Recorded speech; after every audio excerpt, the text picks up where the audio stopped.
Hey, what's going on, guys? Welcome to Rematch with the second beta on the horizon, coming out, I think, on the 28th. So, about a week from now, we're going to all be playing the next beta. Super excited. I figured I'd make a quick video because I see a lot of people freaking out about stuff like this. And I wanted to kind of explain a little bit of the game's mechanics so you can understand and defend against somebody who thinks they're going to be cheeky, dribbling the whole field, doing this the whole way, and how you can actually stop that from happening. So, in this game, it's really quite simple. Right now, the ball is in control of my player. This means that I'm vulnerable. So, if another player was to slide tackle on me, my player would stagger and the ball would be knocked loose. When you press, so I'm using an Xbox format controller. If you're using PlayStation, the button would be X. On Xbox, the button is A. But notice how when I press A, he relinquishes ball control. So now you can see that the ball is no longer magnetized to my feet until I get too close to it. But you can see that I've lost control of the ball. So when you release control of the ball, you are basically invincible. You cannot be slide tackled. Your player won't stagger. The ball can still be touched, but it's the more important thing is you see this little blue target that keeps appearing. That means that once you get close to the ball, you can action on it. And what that means is once you see this blue target, you can press A and notice how he kicks the ball forward, but then he also relinquishes control. So this is handy for when you're running and you want to dribble or sprint with the ball and you kick it in front of you. You notice how there's only a brief period of time where you actually regain control of the ball. This means that if someone's trying to slide tackle you, you're not going to get hit.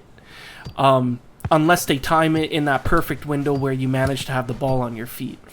But this also means that if you run up to the ball and the blue target appears, if you press the pass button, you notice how your guy kind of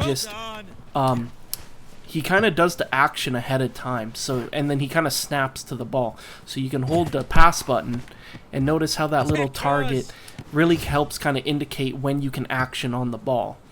So the whole point of showing you guys and explaining this is that when a player when a player ends up spamming the header, notice how the player is basically relinquishing ball control and regaining control over and over again.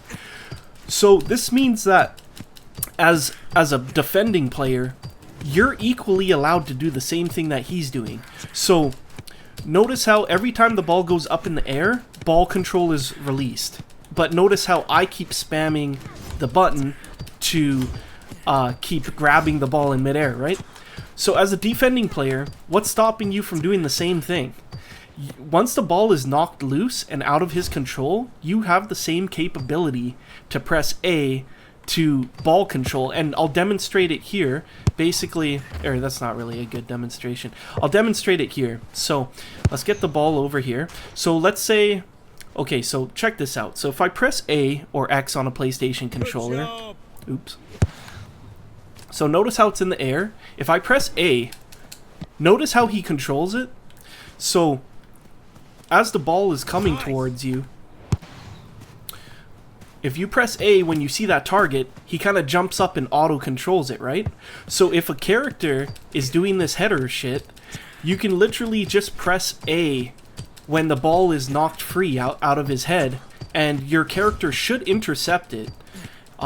Because this doesn't just make him exclusive to retaining ball control. This means that anybody around him who actions on the ball when that blue target appears around the ball is going to be able to steal or intercept the ball from him.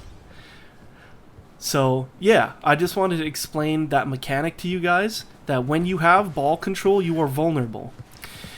But when the ball is knocked loose, if there were 5 players standing around this ball right now, all of them would have this blue target around the ball, and anyone is capable of actioning on it. It's basically whoever gets to it first.